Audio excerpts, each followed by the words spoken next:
Are you tired of not achieving your goals? Do you have those situations where every single year you set up new goals, New Year's resolutions, and you're kind of used to the idea that they will not work out, right? So here's the thing. What is the difference between a broken promise and a New Year's resolution?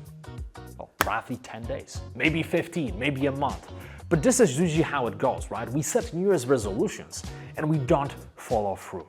So in this video, I'm going to share with you some of the biggest mistakes that you have to avoid right now in order to achieve your goals. And I'm going to give you a process that will help you to create an incredible vision and break it down into an intelligent action plan that you can start implementing right away to build the life of your dreams. And by the way, this comes from a guy who grew up in post-communist Poland, limiting beliefs, anxiety issues, no money, didn't even speak English. And then I managed to bootstrap myself to British University, worked for companies like Goldman Sachs and Allianz just to realize that it was someone else's dream.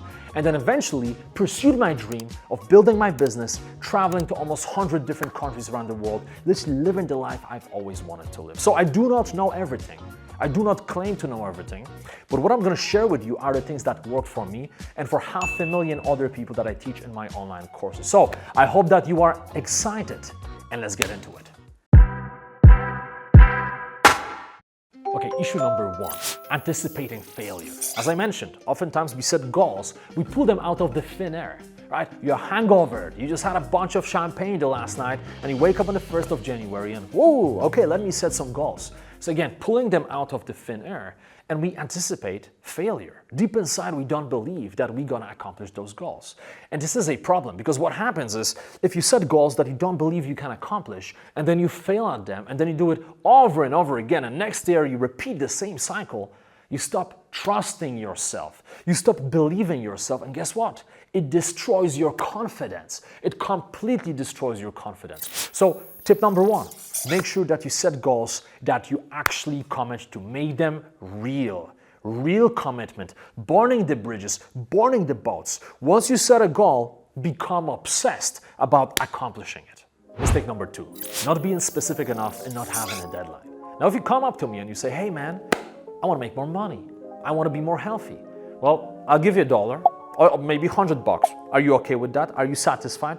You want to be more healthy. Here is a salad, right? It doesn't work like this. You have to be specific. You have to figure out exactly what you want and by when you want it. And by the way, throughout the process, you may change things a little bit. You may modify them. I mean, life happens, right? We change how we view reality. Maybe at some point you decide, oh, I thought I wanted to go there, but I want to go maybe a little bit here, right? But you have to be specific and you have to set deadlines. If you want to make more money, you have to figure out how much money do you want to make? Because only that will allow you to then reverse engineer the process that's going to get you there. If you want to make extra $5,000 per month, well, now you can figure out, okay, well, how could I make it happen? How much money do I have to make each day? How many cold calls do I have to make? Or how many, whatever it is that you're selling, I have to sell every week and every month to make it happen. You can reverse engineer to figure out what are the exact steps that you have to take. And now, rather than engaging in this wishful thinking, you actually break things down into tangible steps that will get you closer to that goal. Mistake number three, hoping big without changing the daily habits. And listen, it's all about habits. When you set goals, when you create a compelling vision, that serves as a northern star for where you want to go. But at the same time, you have to create daily habits. If you just keep hoping, yes, I want to make more money. I want to make this much or that much. I want to, create better health for myself. I want to get fitter. Great. But what about the daily habits? What will you be doing every single day? What will you be grinding on? And this is so important because a lot of us, we got stuck in this, oh, I just have to think big. Oh, I just have to close my eyes and visualize and the law of attraction is going to happen and the fancy car will just appear and the six-pack is going to appear. But the reality is that no, you got to bust your ass every day, but you have to do it in the right way. You're not just busting your ass in a generic way. No, you have to figure out where you want to be so we can figure out the exact plan of action. Okay, well, if I want to be there, then these are the habits that I have to develop and these are the habits I have to destroy.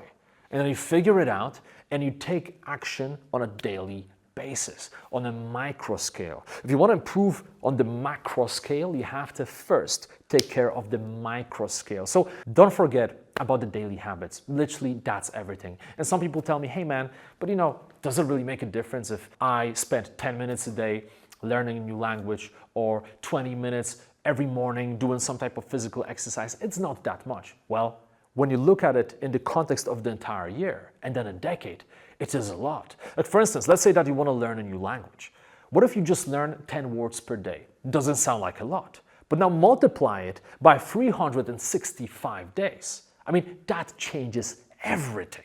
Mistake number 4, lack of accountability. You have to be accountable, not just to yourself, but also to other people. Because here's the thing, if you are used to the idea of not accomplishing your goals, if you anticipate failure, you may say, well, I'm accountable to myself, but honestly, you don't actually respect yourself enough to be accountable to yourself. I mean, let's face it, a lot of us don't respect ourselves. So it's very easy to give up on yourself, right? You've set up the same goals for decades possibly, right? I want to get fitter, I want this, I want that.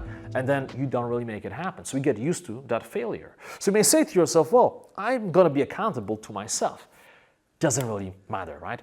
However, if you create accountability with other people, when you announce to the world, to people you respect, hey, by this time, I'm going to do X, Y, and Z, and that's what I'm going to do. And if I don't do it, I am a failure because you know what? I'm committing, I'm burning my bridges, and I'm going to make it happen. And these are the actions I'm going to take to get there. That's some pressure. That's some real pressure, right? You may have those moments when you should do something, right? Maybe you wake up in the morning and you should go for a run or you should hit the gym. You don't feel like doing it. Let's sleep in. Maybe let's eat a donut today. Let's just relax. Let's get some ice cream, But then you realize, hold on a second. I committed to people I respect that in the next 3 months, I'm going to lose X amount of kilograms and maybe I'm going to run my first Spartan race, or whatever it is. And now you realize, well, your word is on a line, not just in front of yourself, but in front of other people. So what do? Well, you get your ass off that bed and you go out there and you start killing it. And guess what happens then? As you look in the mirror, you start respecting yourself more because you realize, wow, like I am changing. I am no longer that failure of a person who kept saying, hey, I'm going to do this and I'm going to do that and never does it. I actually do what I say I'm going to do. So you start trusting yourself. So your confidence soars. And guess what? This is like this positive momentum, positive upward spiral. It keeps fueling you so you take even more action. When you take more action, you get better results. Better results give you more confidence. More confidence fuels you to take more action. And the next thing you know, your life is completely different. Okay? So use the power of accountability. Mistake number 5, not learning from the past in order to build a better future. Now, I'm not saying get stuck in the past. I'm not saying ruminate over the past all the time. What I'm saying is, rather than just looking into the future, take at least a little bit of time to learn from the past, from your successes, but also from your mistakes, right? Dig deep into it and ask yourself, okay, so last year, what are the great things I've done? What are the things that brought me a lot of happiness? What are the things that push me closer to my goals, right? And analyze those positive things. And then on the flip side, analyze the negative things. For example, what are the people that really pulled me down, right? What are the situations that took away my energy? What are the choices I made that really slapped me in the face? And analyze those things. And listen, it may not be easy. Positive stuff, great, that's fun. Analyzing the negative stuff, that can be very challenging. But I gotta tell you, when you do it, when you spend enough time doing it, and by the way, I do it every year. It's so powerful. Actually, I try to do it more than once a year. I feel like the more you do it, the better. And then as you look at it, what happens is you start recognizing your blind spots, your demons, your self-deception mechanisms. You start understanding yourself better. You have more self-awareness. You probably had situations when one of your friends comes up to you and says, hey, I have a relationship issue. What do you think I should do? And to you, it's so obvious. This is what you have to do. But to that person, not so much, right? They lack clarity. They are confused. Or maybe someone else has some type of predicament and you're like, this is exactly what you have to do. Take step X, Y, and Z. But that person has no idea. Like they keep overthinking. They keep pondering. To you, it seems so clear. But guess what? The same thing happens to you. Oftentimes, you may have certain predicament. You may be making certain mistakes in your life. And to you, it's not obvious. But to everyone else, it's pretty damn clear what you have to do. So, as you dig into your past and try to learn from it, both in terms of the positives and the negatives, that gives you a lot of power to design a better future. So you can decide, okay, maybe I should spend less time with those people and more time with those people. Maybe I should do more of those activities and I should avoid those other activities, right? And that in itself will help you to design a better year and to accomplish the goals that you really want. Okay, so now that you know the 5 biggest mistakes you have to avoid, let me share with you my process for setting and accomplishing goals. By the way, the second part is something that a lot of people forget about, right? A lot of people just focus on setting goals, but they don't really pay attention to actually accomplishing their goals. Okay, so with goal setting and goal accomplishing, what you gotta do is you wanna start with the end in mind. So rather than going from A to B to C to D, what you want to do is you want to ask yourself, so what is my ultimate vision? What is the ideal picture of my future life, right? You want to start with a ground vision. Why? Well, because when you have that ideal end in mind, it is going to serve as the northern star guiding your behavior, right? If you know that you want to go that direction, at least now you can figure out how to get there. But if you don't have a vision, well, you don't even know which direction you are going. You may be working very hard, but what if you've been working so hard going the wrong way? And listen, I used to work for Goldman Sachs, and at some point I realized, hold on a second, like, what am I doing here, right? I'm going that direction, and my ultimate vision is over there. I mean, I could be working extremely hard, but I'm still going away from my vision. And rather than one day waking up at the age of 50 or 60 realizing, wow, like I literally wasted my life doing something I wasn't meant to do, I have to snap out and I have to figure out, okay, so where exactly do I want to be in the future? Okay, I'm going there and I want to be there. I suppose there's some things I have to change about my life. So I figured out my vision. I realized it's over there. And then based on that grand vision, I started setting up long-term goals, right? And then once you have those long-term goals, you look at them and you ask yourself, okay, so these are my long-term goals. What do I have to do in short term to get there? So then you use your long-term goals in order to set up your short-term goals. And then as you're looking at all of this, now you can ask yourself a question, okay, so on the micro scale, what are the things I have to do on a daily basis? And what are the habits I have to destroy on a daily basis? You see how it works? You look at the end. You start with the end in mind, then you come back into the present and you ask yourself, literally, what do I have to do on a daily basis to get closer to that vision? And that's how you figure out exactly what habits you have to break and what new positive habits you have to develop. This is how it works, right? And then it's literally just up to you to overcome procrastination. By the way, if you want to learn about it, I have other videos about this topic, and just making things happen every single day, going after it and recalibrating constantly so you eventually get to where you want to get. And by the way, when you start with that end in mind, with that ideal vision, so you know that you're going the right direction, you are way more likely to enjoy the process as well. Because yes, it may sound like a cliche,